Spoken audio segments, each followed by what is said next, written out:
Assalamualaikum warahmatullahi wabarakatuh. Perkenalkan, nama saya Niken Dwi Purbuati. Saya dari kelas 2C S1 Keperawatan.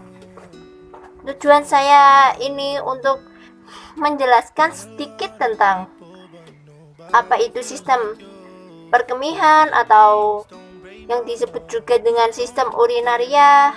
Nah, sistem perkemihan atau sistem urinaria ini adalah suatu sistem di mana terjadinya proses penyaringan sehingga darah bebas dari zat-zat yang tidak dipergunakan oleh tubuh dan zat-zat yang masih dipergunakan oleh tubuh.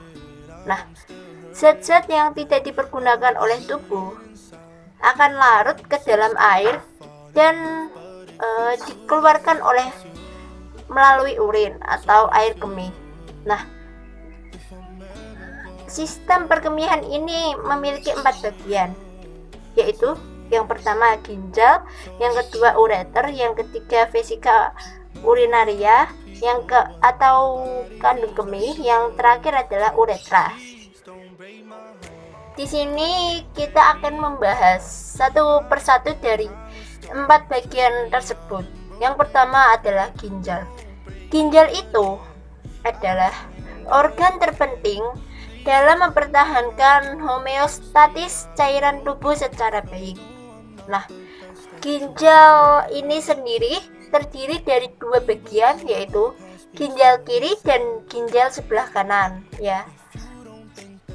Nah, ginjal yang sebelah kiri lebih tinggi lebih besar daripada ginjal yang sebelah kanan. Karena ginjal yang sebelah kanan itu lebih rendah daripada ginjal yang sebelah kiri. Itu karena terdapat hepar pada daerah tersebut. Makanya itu ginjal yang sebelah kanan itu lebih rendah daripada ginjal yang sebelah kiri.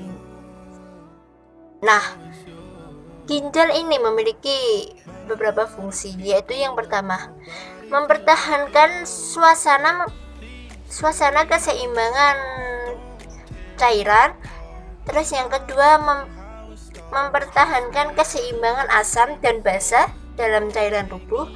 Terus yang ketiga adalah mengeluarkan sisa-sisa metabolisme akhir dari protein uterum, kreatinin, dan amoniak.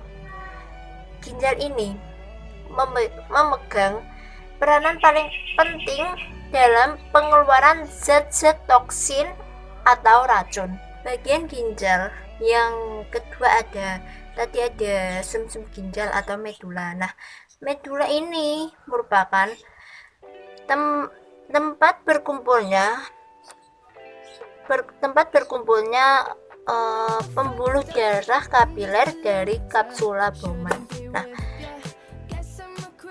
medula ini berupa badan berbentuk kerucut yang disebut dengan piramid ginjal atau renal piramid.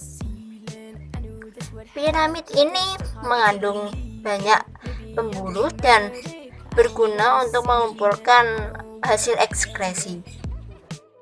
Cairan yang terkumpul pada piramid kemudian disalurkan pada saluran pengumpul menuju pelvis renalis atau rongga ginjal. Bagian ginjal yang terakhir adalah rongga ginjal atau pelvis renalis.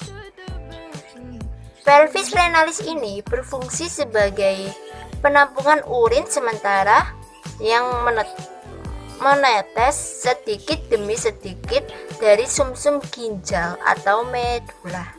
Nah, itu tadi penjelasan dari bagian-bagian ginjal. Sistem perkemihan atau sistem urinaria yang kedua tadi ada ureter. Nah, ureter ini adalah tabung atau saluran yang menghubungkan antara ginjal dengan kandung kemih. Ureter ini merupakan lanjutan pelvis renalis atau rongga ginjal menuju distal dan bermuara pada vesika urinaria atau kandung kemih.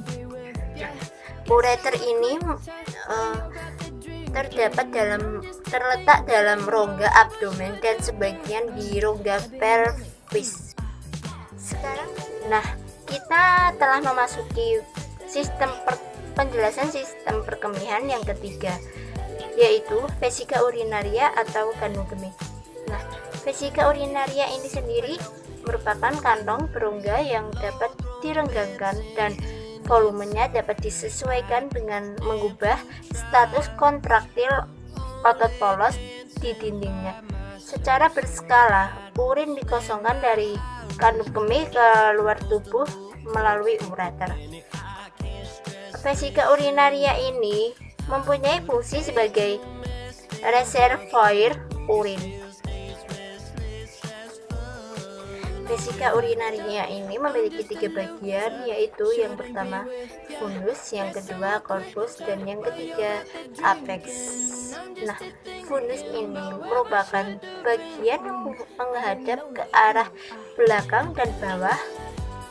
Bagian ini terpisah dari rectum oleh spatum rectovesikale yang terisi oleh jaringan ikat ductus deferens, vesika seminalis, dan prostat.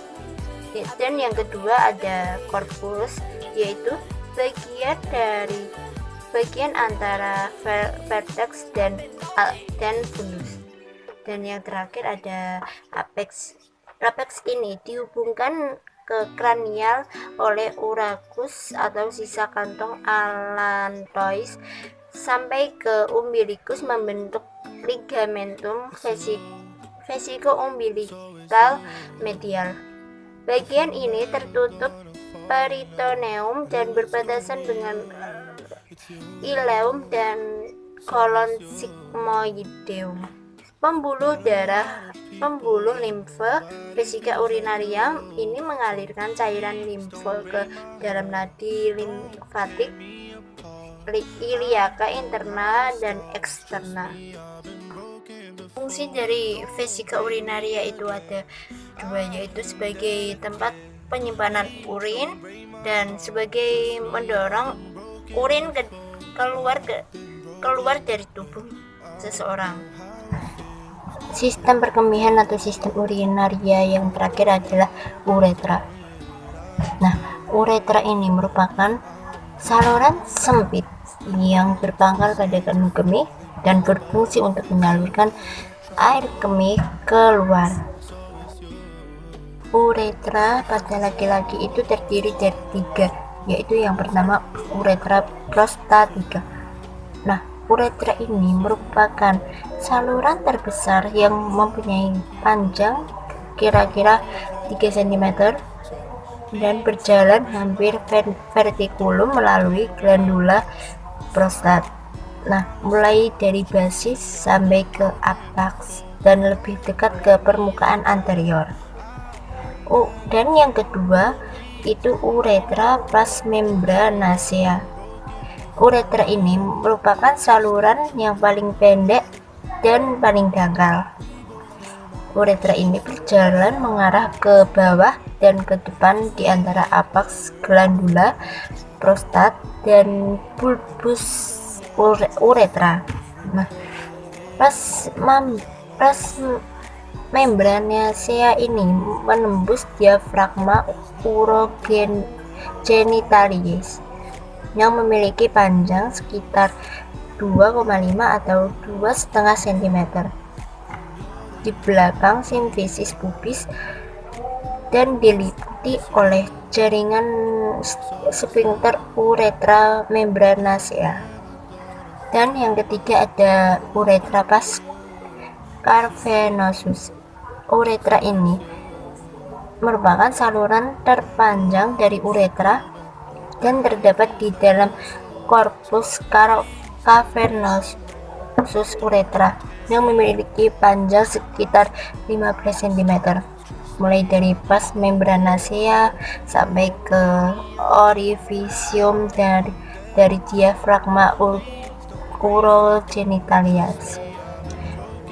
Vas cavernosus ini berjalan ke depan dan ke atas menuju bagian depan simfisis pubis. Setelah kita membahas uretra pada pria, sekarang kita akan membahas uretra pada wanita. Uretra ini terletak di belakang simfisis pubis dan berjalan miring sedikit ke arah ke atas. Nah, uretra ini memiliki panjang kurang lebih 3-6 cm. Uretra pada wanita ini hanya berfungsi untuk tempat untuk menyalurkan urin ke bagian luar tubuh. Nah, itu tadi penjelasan singkat dari saya tentang sistem perkemihan atau sistem urinaria. Semoga bermanfaat bagi kalian yang menonton video ini, dan saya ucapkan terima kasih untuk yang telah menonton dan mendukung video saya. Akhir kata, wabillahi taufiq wal hidayah. Wassalamualaikum warahmatullahi wabarakatuh.